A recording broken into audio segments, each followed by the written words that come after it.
Good afternoon. This is really loud. Thanks for joining us here at the Museum of Glass. If I could ask you to take a second and please silence all your cell phones. Oh yeah, there we go.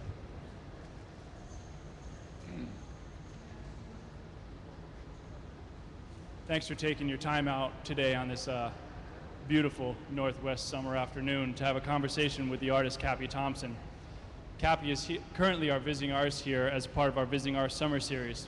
Next week, the summer series will continue featuring a Laconer artist, Steve Klein. The summer series is part of our Visiting Artist program, which hosts internationally known artists in our world-class hot shop, invites them to create new works in glass with our hot shop team.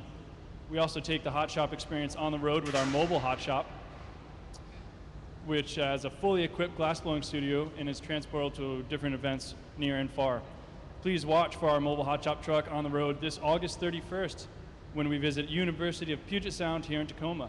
It's now my pleasure to introduce Cappy Thompson. Recognized throughout the world for mythopoetic narratives on glass using a painting technique called grisaille. This week she has been working without these traditional black lines and focusing more on color and using these modern shaped vessels that you see down here that she'll take back to her studio and paint.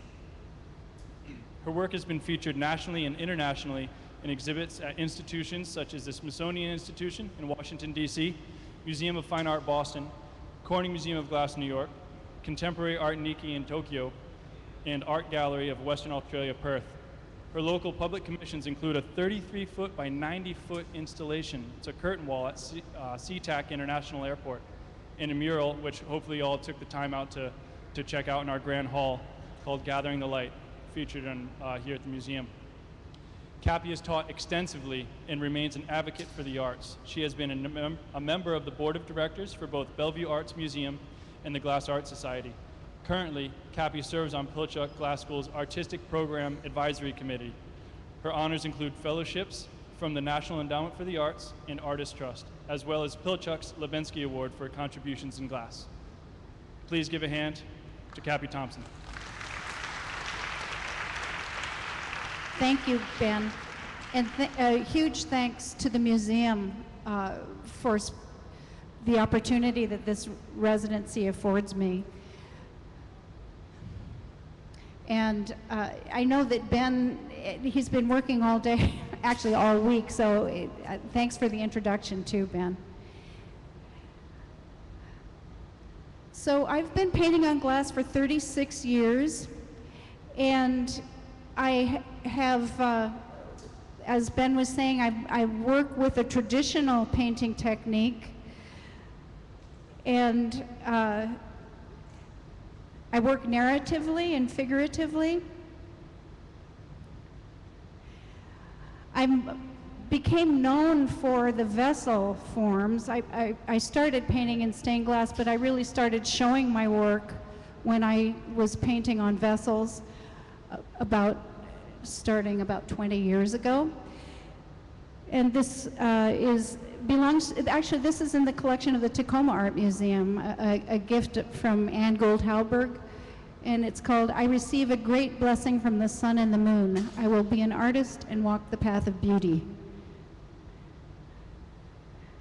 But I started a long time ago, and I had my studio in a storefront in Olympia, Washington, where I was, after I had gone to school, I rented a storefront and lived and worked there and had my dog there. And this is an example of an early piece of stained glass, which was basically a translation from a Persian miniature painting. It's kind of how I taught myself to work with glass paints, was to take a couple of really complex images and translate them into glass. If you would visit me today, this is where you would find me. I'm in a warehouse in Seattle. I have a loft in the industrial area where I live and work. It's an artist building, so there are other artists working there too. And if you walked in to my house, it would look like this on a good day. If you turn back, I have a little gallery area at the entry. and you can see a few vessels. And then if you turn to the left, you would see a stained glass piece, and my office is behind that. And look forward into the kitchen and living room. And this is who I live with, Charlie Williams, my husband, who is here today. And view into the working part of my studio. There is a series of light tables, and that's a painting on the light table, done in the technique that the mural in the lobby is. So a couple of images to show you the technique. I do a drawing first, and it's called a cartoon, and it basically delineates the line work. And the first layer of paint is called tracery, because I'm tracing my drawing. And that gets fired, which fixes the enamel to the glass. It's like China painting. It's made from a powdered glass with metal oxides to make the colorants. And then it's fired to 1100 degrees Fahrenheit, at which point the glass melts and fuses to the base glass. The second layer of paint is called a matte, and it's applied, same black paint but a thinner layer, and it's smoothed out with a brush called a Badger blender. I have one here, so it looks like this. And it basically leaves an even wash of paint. And when that dries, I draw back into it subtractively with bristle brushes that have been shaped by cutting and burning over a candle. So if you pounce with the brushes, you get a dot pattern, and if you draw through, you get a line pattern. So basically, I scratch away the paint until I get it looking the way I want it, and then I fire it again. And I have a kiln in my studio for working on flat pieces, and I have basically a ceramic kiln for firing the vessels. So it's more of a hexagonal kiln that's a tall one. I work with transparent color, and so it looks a little chalky when it's before it's fired, and then it becomes basically a glass, a transparent glass when it gets hot. So it gets painted on and smoothed out, and then this is what it looks like after it's fired. And I can paint several colors at one time, and usually I layer a couple of layers of the transparent color to get the density I want and the color I want. If I'm working on vessels, I don't work on paper first. I actually draw directly onto the object. And at first the drawing's quite loose, and then I tighten it up, and I just work with a Sharpie marker. And then I go to a light table, and actually I would lay the vessel on its side, and my paint is beside me, and I reach my arm in. They're reverse painted, so the painting is done on the inside of the vessels. And I will probably reverse paint these also, because I like how it incorporates the drawing right into the glass. So you basically notice the drawing, but you don't necessarily notice the surface of the paint. And this is an image to show you stained glass. This style of painting comes out of the tradition of painting that was for stained glass in the Middle Ages. So I started actually as a young person working in stained glass. So it's put together with the H-came. This is a picture of the lead that basically gets put together like a jigsaw puzzle. So the pieces of glass are set between those two, H profile edges, and then they're soldered together. So this is an example of an early window. The very first ones, I tried to figure out what I was doing by making I'm trying to come up with a word, but a translation of a Japanese woodblock print. And I could use sandblasting and painting to basically mimic the carving of the wood blocks. And then again, I did two pieces. The first one you already saw, but it was from Persian miniature paintings. This one is, I had a dream. Actually, dreams have been important for my work for a long time too. So I had a dream I made a window of St. George and the Dragon. And the next day I opened a library book I had taken out to this image, and I thought, oh, if I can figure this out, I'll really know my way around glass paint. And then I started to develop really my voice, I think, with a series of windows that were from fables. And, whoops, back up. The Fox and the Grapes, this is Aesop. The Lion and the Mouse. The North Wind and the Sun. Contest to see who could make this fellow take off his coat. And the Milkmaid and her pail. I was fortunate to get a few commissions when I was in my 30s. This was for a library. It's from an Aesop, not Aesop, from Rudyard Kipling, The Story of the Elephant's Child. This is from a collection of Indian fables. This one's called The Lion at the Well. And then this is a Tristan and Isolde.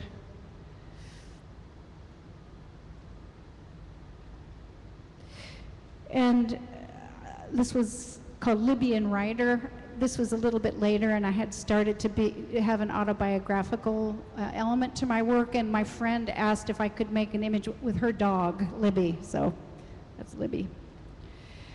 I also like folk art, so you know there's all the Day of the Dead stuff with angels and devils, mostly devils, but anyway, here's a devil riding a bicycle. And this was about, 10 years into it. I was, met other people working in glass. And so Pilchuck was happening by this time, and I really changed my life. Just like they say, everybody who goes to Pilchuck comes back saying it changed their life. I met a lot of people who remain my close friends, people who work in glass from all over the world. In this picture, Dick Weiss, Patrick Renchens. I have short hair. And then coming around to Jan Marish, who's an engraver who died a few years ago, but a wonderful glassmaker. That's Ann Troutner, Sonia Blumdahl with the reddish hair, and Susan Plum, and Walt Lieberman around in the front.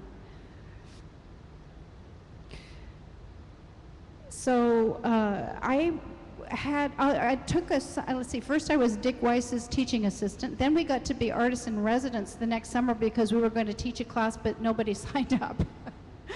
So, and then I asked if I could work there for a summer. So I worked at Pilchuck for 2 summers just being studio coordinator, which was basically, making sure that people knew where the tools were and the plaster was where it was supposed to be and not in the sink.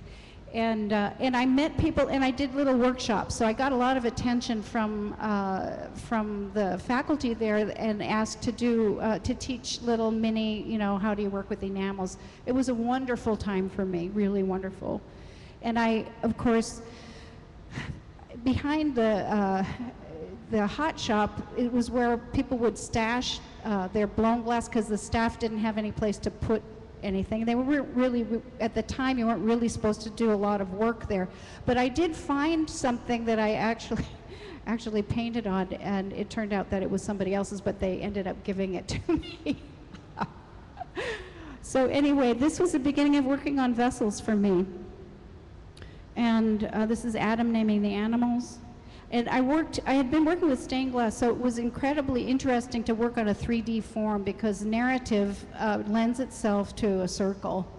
And it made a sculptural drawing, which also was incredibly compelling. So I ended up basically working in vessels then for the next 10 years.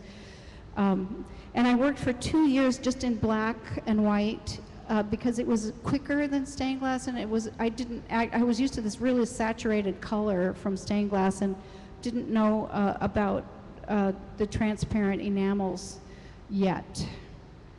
So Leda and the Swan, some very traditional stories. The Virgin and the Unicorn. This is an angel and a devil planting blackberries. And then I found this beautiful palette of colors that I still work with. And so color got introduced into my work after a couple of years. So these are basically celebrations of nature with flower imagery and a musician. This is called Blackberries. This is a wedding couple. And also, I love the decorative art, so I look at those things in museums. I like china painting and furniture and all those things. So these are themes that sometimes will often get painted. This is the seasons. There's spring, summer, and so you're seeing one side is a little goddess figure, and then a bouquet from that season on the flip side. This is autumn and winter. And at this point, the work started to I started to not use such traditional themes, but to think of the work as more picture poems.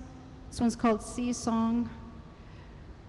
So just making a drawing up, and it sort of seemed to be reflecting the psychological issues of my life at the moment. I have a couple of images here to show you a little bit about how I work. I get kick-started by looking at stuff. So the last image was a little folk art mermaid, and I love how she's like a sun worshiper. And then I have a library of mostly secondhand books, and these are some of the things that I find, I might look through and see something that would spark an idea. Sorry, it's going a little fast. And here is the last piece was a Russian folk print. And at this point, my dog was getting to be old. He was 12, and I painted him. Sorry, this is going a little fast. And that was the beginning of autobiography. So it felt really great to have him. He was in a world of his own, and I started to think about, what is, it felt so much like him. The piece felt so much like him. I started thinking about dreams and about, who are we and what are we, and where do we go when we sleep? How do we get our dreams, and what happens when we die, and all those good things. So that is an image of for another example of how I might get an idea. I saw the caption on this piece it says, "The scribe Tarhumpoi seated on the lap of the mother goddess." And so that was interesting to me, that it was an actual person who was a scribe, and that he was seated on the lap of the mother goddess. And I thought, well, I want to. So here I am seated on the lap of the mother goddess, and she's helping me get a blank down to paint on. And then this is a genie with a pine cone sprinkler. This is another Assyrian bas-relief.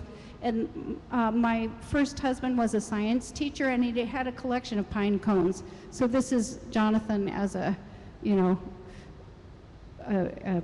sprinkling me as a kind of a fertility rite, or a creative aid. This is an image of a piece that's Noah's Ark. It's called Safe Passage, and I painted myself and my dog into the ark. This is called Vessel for Transformation. And here, sometimes the piece will sort of start a whole series. So this was, again, the mermaid has lost her tail, and she's motoring along on her own, and her fellow mermaids are trumpeting a wind for her. This is called An Evening at Home. Jonathan and I were getting a divorce. So these are kind of about that time period. This is called Perfect Life. I'm looking at my sister Molly, who has, you know, what I thought was perfect domestic bliss with, you know. And so here she is seated at a table. So sometimes the vessel will be a room. So it's got a carpet on the floor, and there's Joe playing the bass, and their baby Mario. And I was putting my dog in everything at this point. So there's Canis. This one is called My Life with Lord Krishna. So I thought I should have a perfect life too. So I was invoking love with the love god Krishna. And I have a lotus fountain and a starlit sky. And I did a series of Krishna pieces during this time period. So this is called Lord Krishna and Me. Lord Shiva grants me a boon here. I'm asking for my dog to be granted to me as my perpetual animal companion, the way Shiva has the bull Nandi. So, and this is the obstacle remover, Ganesha. So this one's called Dancing with Ganesha. And then I fell in love. So this one's about falling in love. It's called Through My Animal Nature, I Am Transformed in the Altar of My Heart, assisted by angels bearing gifts from the sun and the moon. So longest title. And titles are important to me. I want you to kind of have a clue about what I'm painting about. So this is about the alchemy of falling in love. This one is called Arriving at the Isle of Nuptial Bliss. So I did fall in love, and I did get married again. So this is all these kind of voluptuous landscape and all these pairs of animals. This is called Lovers Dreaming a Dream. In this case, the vessel is kind of an inside-outside piece where you look into the bedroom, and then through the window you can see the outside landscape where we're dreaming of ourselves as, and I'm a redhead, and Canis thinks he's a horse. This is called Searching for the Bodhisattva. This was from, you know, inspired from dreams and life events. Oops. Yeah. Well, I'm going to move through. This is, I dreamed that I entered the garden of the soul. Dreams are a theme in some of the work. This one is called We Are Sailing in the Sea of Possibilities Toward Our Next Bright New Beginning. And in this case, that, you know, every 10 years or so, it seems like there's a shift in my work. And I had a wonderful opportunity to make a proposal for a public art piece at SeaTac, and I got the commission, which seemed miraculous. But I went to Germany to make the piece. So basically it was a huge shift in scale, but basically to do exactly what I do on vessels, but at the scale of 90 feet. So I made a maquette where it was a pretty small scale. I made a model that was about 8 feet long. And then went to Kinko's and Xeroxed each section. So each section was about 18 inches by 10 inches. And then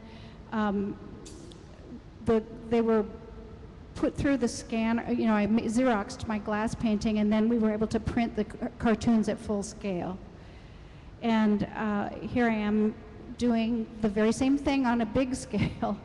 And you can see how accurate the pattern we got quite easily. Would not have been easy without Kinko's. And here I am working on one of the big panels on the second layer of paint, the grisaille. And I scaled up my brushes, so I used some window washing brushes and a street sweeping broom that I cut and shaped on a belt sander. So that was, oops, sorry, I want to show you. That is what it looked like. It was surprisingly surprisingly quick. You know, I could do maybe 2 or 3 of these panels in a day.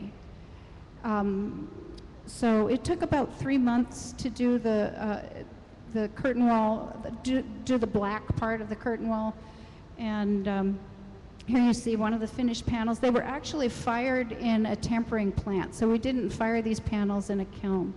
Although subsequent projects we have used the kiln for, because we did get into trouble with some of the firings. And the airbrush was used to apply the blue of the sky, the sort of major part of the color, and then also stained glass was cut and glued behind the painting for other parts of the image. So there you see big Thunderbird. We did a little acid etching and a little enameling on the stained glass also. And there you see part of it, which was the blanket from the house. There's one of the panels with the glass laid over it. And here is there's a lake of a transparent silicone that's a two-part silicone. The glue is, when it dries, it's still soft, so it allows the glass to not get stressed or pop off, and it dries optically clear. And it pretty much disappears. At a distance, you don't really see, you know, it mimics a stained glass window, but it doesn't have to have the structure of lead to hold it together.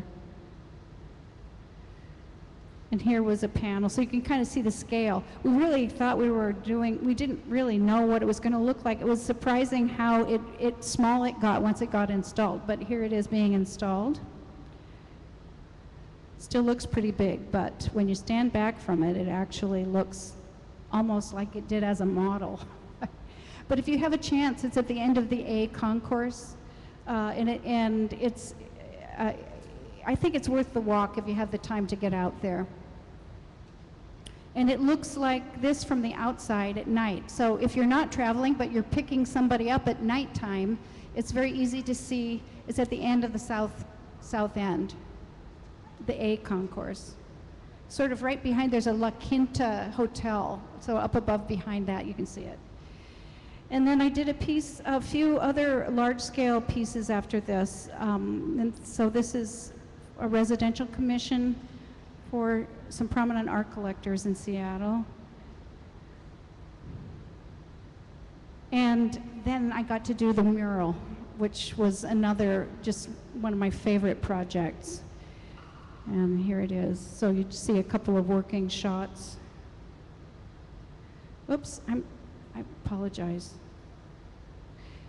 So here's what the glue looks like when basically it's pretty much a lake of glue, and you press the tiles, the painted tiles down into it, and then they're weighted so that they are stuck very close to the metal, and then the light from daylight or whatever light in the evening, they're artificially lit, but that bounces off of the metallic surface and comes through the transparent colors. So it has a kind of a shimmering effect.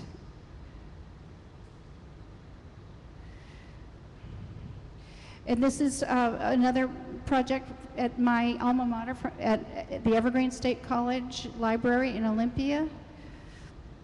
This is what it looks like from the inside. Sorry. Yeah, so it casts a colored light, it casts its own image in direct light onto the floor in the room. It's a pretty nice environment. And another project for the Montgomery Museum of Fine Arts, they were doing an expansion, and this new gallery was to show large-scale work and also to have as a rental space for events. So I did. This is called The Stars Falling on Alabama. We are enraptured by the celestial fireworks of the Muses.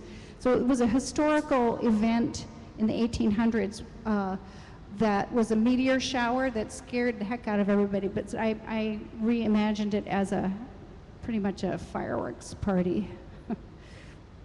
And this, I did it just last year or the year before for an elementary school. I was able to do this project in my own studio because the panels are 2 by 3 feet and they'll fit in my kiln. It's called, they sailed away for a year and a day. And it's an elementary through 8th grade school, so for the kids it's in the library, and so the half of the room is for the elementary school, half is for the middle school. So you know how time telescopes, when you're little, it seems like a day is forever. So this is activity over the course of a day.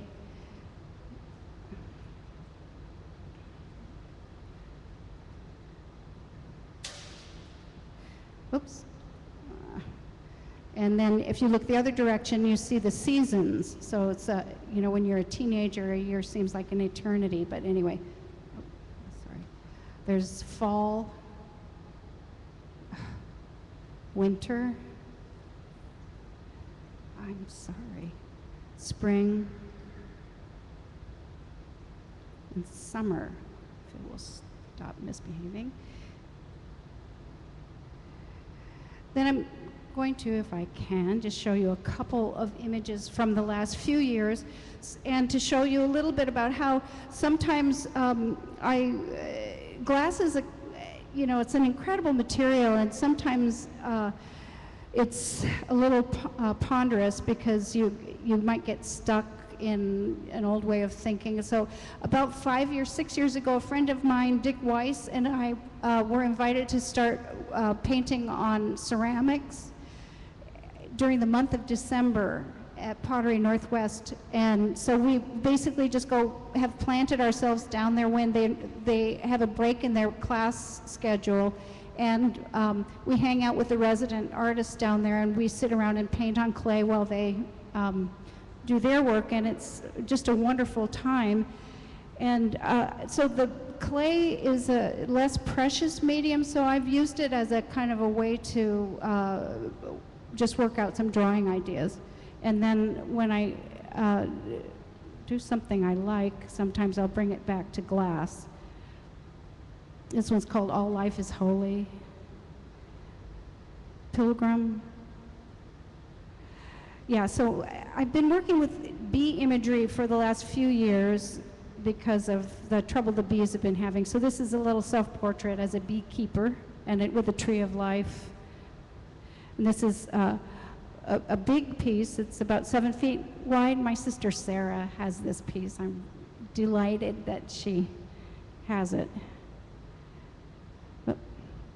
So yeah, so there's a example of a piece that went from clay pretty directly as a drawing to glass, and how different they look, one medium to the next, but you can still see the bones of it in the clay. Sorry. This is kind of like a Jack and the Beanstalk, you know, trying to see what it's like up in heaven. And here I am as an artist climbing up, and some nature spirits welcoming me. This was still about the bees, so you can see there's the kind of, it's like petitioning, you know, the gods and goddesses for the health of the bees. So you can see the bees spinning around in a kind of DNA pattern. Another clay piece, translated to glass.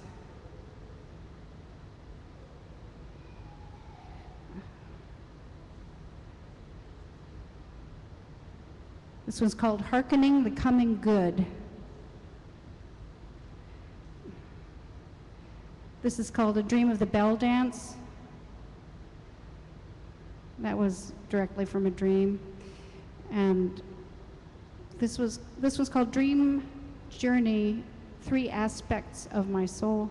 And it's actually a very small painting, about 26 inches wide. I am so sorry. This one's called Petition. And then the last 2 images, if they'll hold still.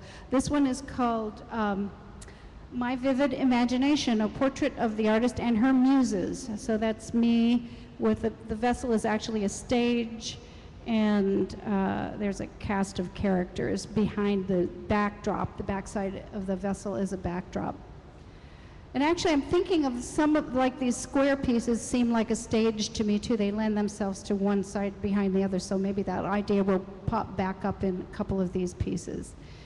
But I'd welcome your questions, and I thank you for your presence.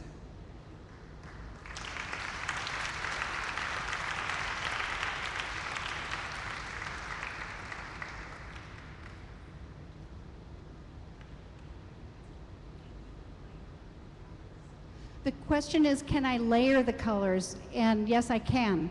So you have to fire in between because they need to be fused.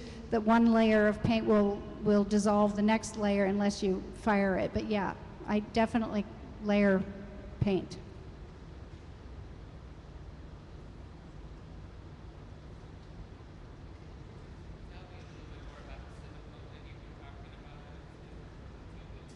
Yeah, so the question is, what is the silicone like? Is it different from the silicone you just buy at Home Depot? And yes, it is. It's made it's a platinum-based silicone, and it's a two-part mix that doesn't need air to cure.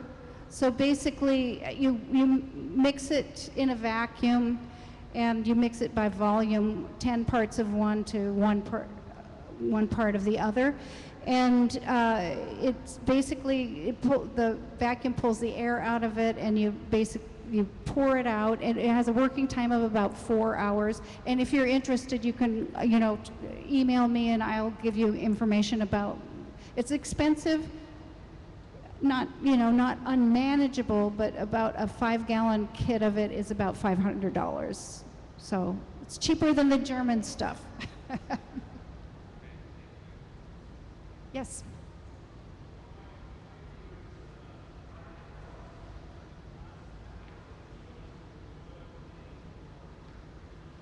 Oh, so the question is, why do I use glass enamels as opposed to oil paints or something else like acrylic or a cold paint? And the reason is that glass is more permanent. It's impervious to ultraviolet light, so basically the sun can hit it forever, and it's really in keeping with the material. It's very permanent material.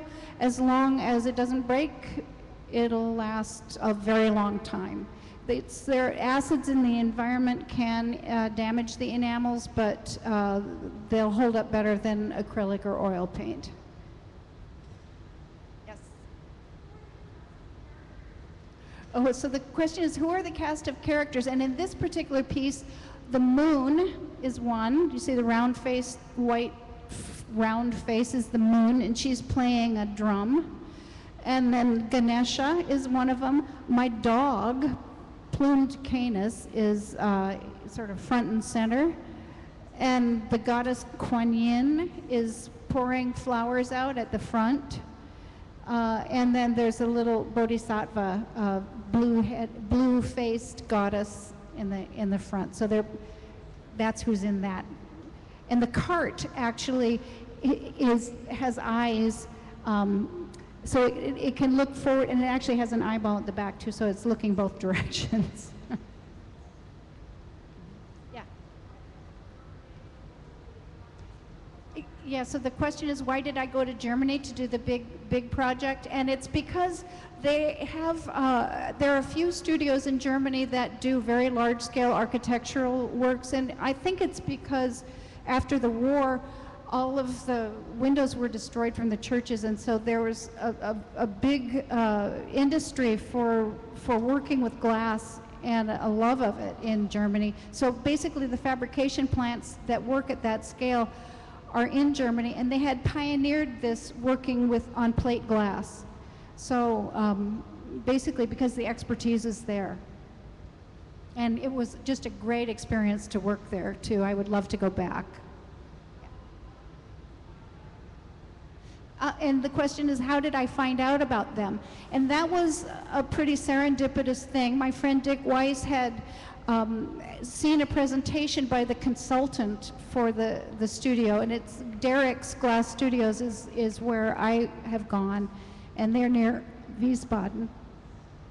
So Dick had said, oh, you should see what they're doing in Germany. You should have this guy come show you slides of what they're doing. And I did, and it was just 6 weeks after that, not even that, before I had the opportunity to propose something for the airport. And if I hadn't seen what they did, I would not have had the idea that I did. So it was really kind of amazing. So.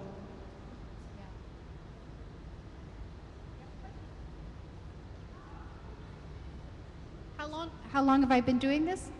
36 years. Yes.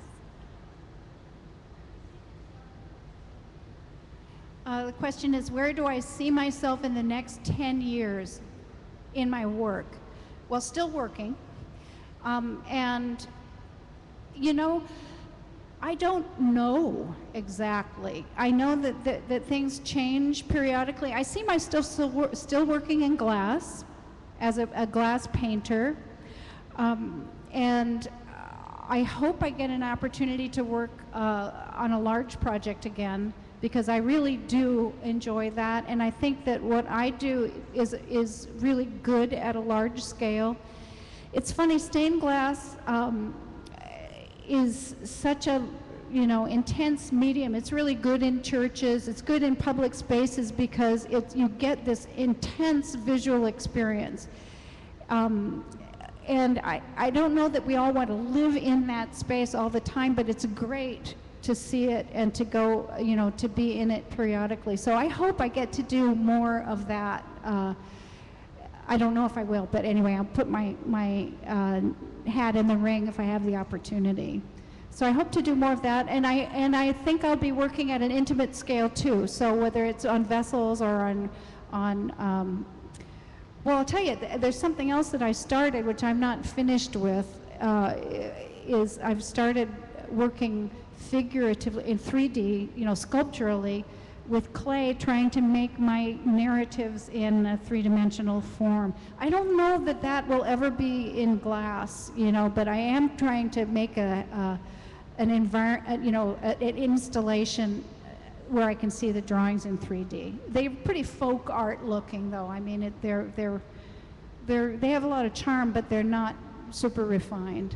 So anyway, I'm going to finish that because it's really fun. It's so it's like you have to take risks, and I don't really know how these are going to be. I hope they're good. I want them to look like Persian miniature paintings. I don't want them to look like miniatures, but how beautiful and jewel-toned, and how there isn't a really heavy structure to those drawings. So I want to see if I can do, a narrative that's really easy to read and super glassy. So that's my goal, and so tune back in. In 6 months, maybe I'll have some that I've given images back to the museum, and they can post them on Facebook or something.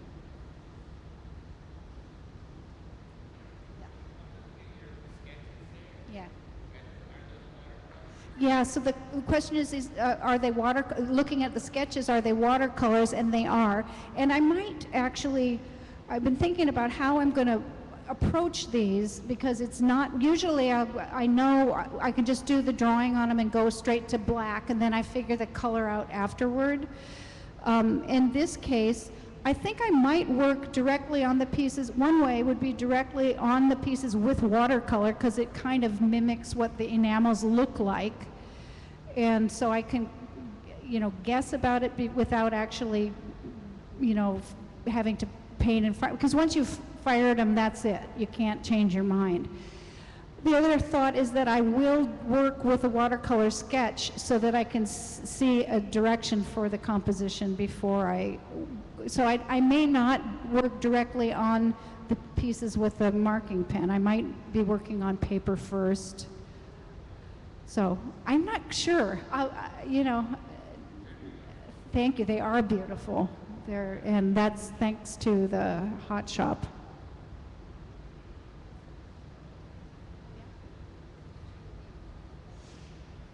So there's an online question, and it is, did I make the vessels myself? And the question is no. I mean, the answer is no.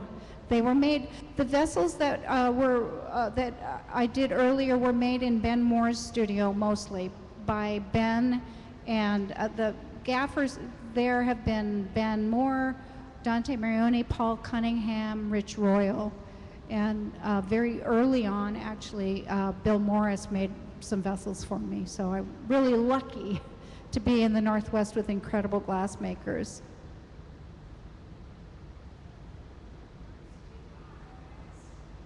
Yeah, so the question is, how do I deal with the bottom part of the vessel, which at this point has a really sharp glob of glass on it. So this will be ground off. So the Connor McClellan, is it? Connor, I believe it's McClellan or close to that, is the cold worker here, very skilled, and so he'll basically grind these off. So it'll be ground and polished, so it's basically a perfect vessel, and then I'll get them and paint on them. Yes. The little pieces were just samples to play around with, and actually, funny, I got these at IKEA. I got this at IKEA. They were 3 for $18, and it turns out they're borosilicate. So the glass is crazed. I mean, the paint is it's got a real crackle pattern on it because the coefficient of expansion is wrong for the paint. So I think the paint will pop off of this one. But I was just playing with I'm thinking of a monochromatic treatment. So I just wanted to see what a dark blue over a light blue looked like. And then I painted also a little piece of blue glass with layers of blue. So this kind of mimics the, Delft blue pottery or something. So that's a thought about how I might approach a piece like this. And I was trying a lot of different things. When I first started, I thought I wanted to work with gold. And so I did a couple of pieces where you look through it, you see like a red on one side and a gold on the other. This is got gold leaf on it. And this has a mica powder, which basically will withstand all the heat you can give it, but there's no flux in it at all. So it's only stuck on here because it's sticking to the red enamel. So I dusted it over the enamel and fired it. So it is on there, but I'm not sure I like the way the mica looks. It looks a little bit like spray paint. It's not as beautiful as I want it to be. But I do like how you see red from one side and gold from the other. So this was, I was just starting a few weeks ago to think about, okay, what am I going to do? I know I don't want to work with black, but what do I want to do? So, and probably,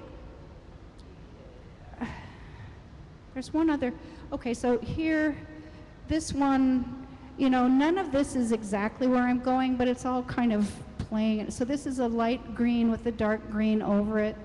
The white in the drawing, the white on the vessel is going to really help me to work with the enamels. And also the shape is going to help me too, because the flat surface is going to be a lot easier than this. And interestingly, people say, oh gosh, how can you reverse paint them? That seems so difficult. But there are some real advantages to reverse painting. This concave shape actually holds the paint. It kind of, if you're working on a shape like this, gravity is pulling the paint away. So it's a lot easier to control if it's this shape than if it's this shape. So I didn't really know that until I started trying to paint on the outside of something, and I thought, ah. So, yes, I put my arm inside, and these are all big enough to put my arm inside. So yeah, so it's, no problem. Yes. Oh. I do trim my brushes. Yeah, I do. I have some chopped off. Yes.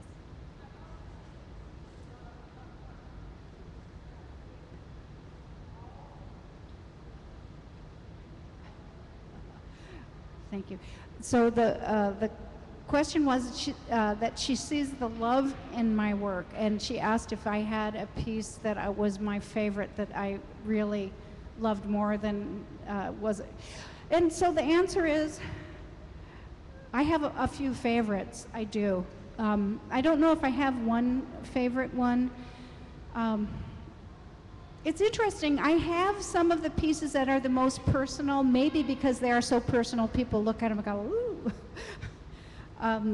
It seems, so I love that one that is Searching for the Bodhisattva. There was one, anyway, yeah, I have a few favorites. I love the one that I never sold, the first one with my dog, Canis and Ryder. That one I still have too, because it was my, I guess it was because I loved my dog so much. And it was seminal too, because it was the beginning of painting myself and my family and my life into the work. So.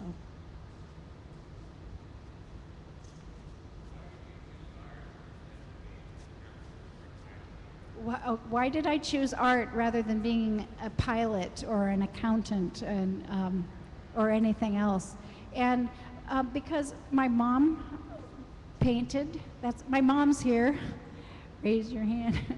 Yeah, so I think I'm an artist because my mom was an artist, and art was valued in my family, and so I grew up going to galleries and museums, and I loved it. So, I started when I was a kid. We had art supplies around, and then when I was in high school, I liked it, and I was pretty good at it. And so basically, I just kind of, and my parents never said I had to do something else, and I'm really grateful for that. Because in hindsight, I think, oh man, it could have gone south in so many ways, but it didn't, thankfully. So, because that's why.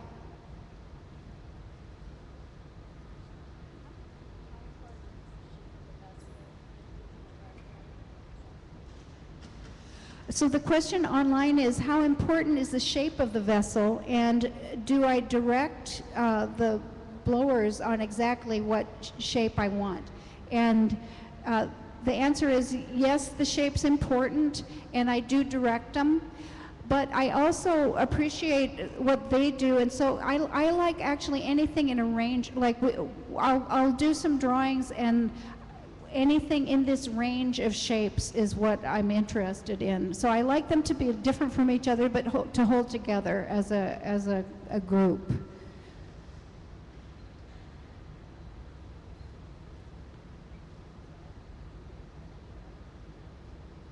How do I get the drawing on?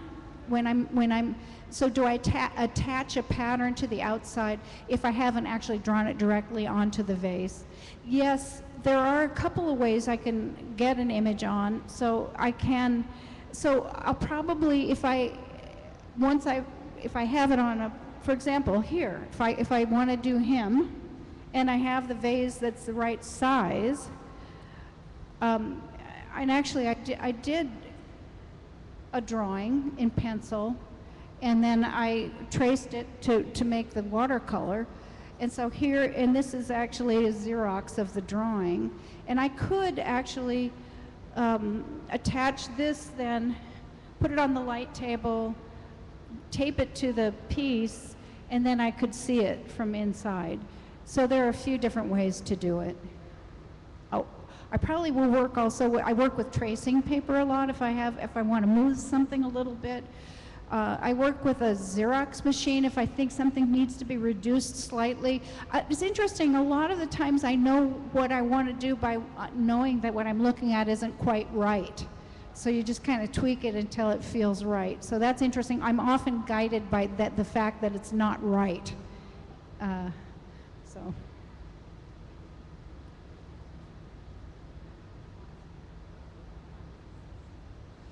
There's an online question, what kind of glass do I use for my flat pieces? So the big architectural pieces are done on commercial plate glass, and they're actually made just like, they're actually are made as the window. So it's two pieces of plate glass with a gasket an insulating gasket between, so it's made as an insulated window unit. So plate glass for the big ones. For the like the piece in the lobby or the pieces that I make that I'm showing, they're mouth-blown sheet glass, and I get them from Fremont Antique Glass Company.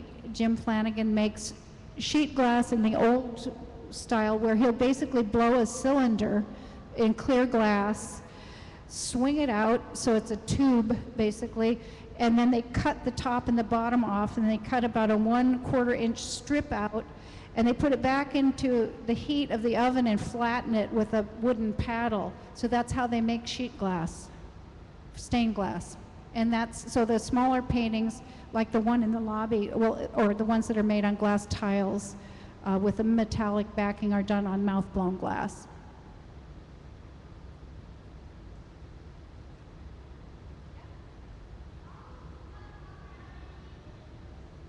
How much longer am I going to do this?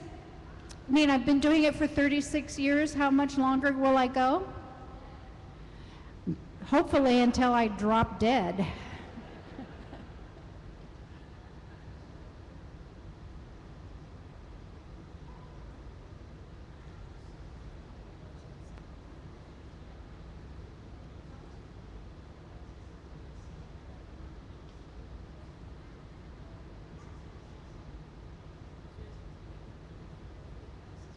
Oh, that's a good question. The question is, when I use, in the big projects, when I use enamel or when I use stained glass, you know, is that my decision or is it the client's decision based on the economy? Because stained glass is quite expensive, and the glue is expensive too. So absolutely, the budget has something to do with it. And so if I have enough money in the budget, I like to be able to use stained glass because it's really, I mean, it is so beautiful. If you look at colored glass, it's just so gorgeous, sheer gorgeous. And at enamels, I get that saturated color, but I don't get quite the optical, you know, yeah, you don't get it's a thinner layer. So basically what you're getting is the optics of two sides of glass and the index of refraction of one color against another, and so it's, you know, glass is always prettier. Colored glass is always prettier than paint. But I can do a lot with color, and because my drawing is so graphic, it really mimics stained glass. And so, like the project for the school, it was a small budget, so we got a lot of bang for the buck with enamels.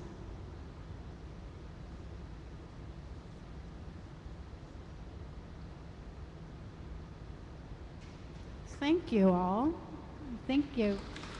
You're just a wonderful audience. Thanks for all the great questions. And again, thank you so much to the Museum of Glass and to Steve and Diane Loeb, who basically supported this residency.